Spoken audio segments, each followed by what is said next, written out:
আজকে আমার হঠাৎ করে একটু ভেটকি পাতুরি খেতে মনে হচ্ছে, তাই আমি আমার মাকে সেই কথাটা বললাম।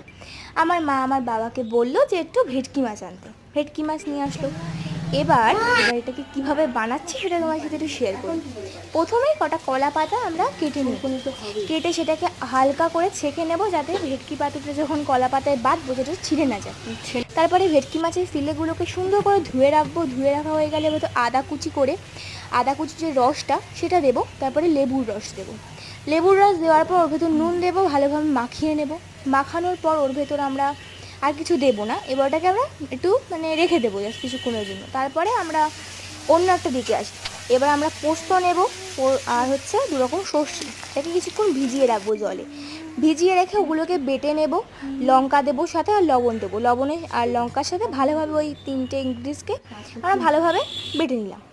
বেটে নেওয়া হয়ে গেলে আমরা এবার ওর ভেতর টক দই, ওই বাটা মশলার ভেতর টক দই, নুন আর হলুদ দিয়ে সুন্দর করে মাছটাকে ম্যারিনেট করে 20 মিনিট মতো রেখে দিলাম। রেখে দেওয়া হয়ে গেলে আমরা ওটাকে কলা পাতায় ভালোভাবে সুতো দিয়ে বেঁধে একটা প্যান গরম করে তার ভেতর তেল দিয়ে ওটাকে ভেজে 20-25 মিনিট মতো লাগবে, তারপরে রেডি। ট্রাই করো অবশ্যই, ঠিক আছে? আর ফার্স্ট টাইম যদি নার্ভাস আছে।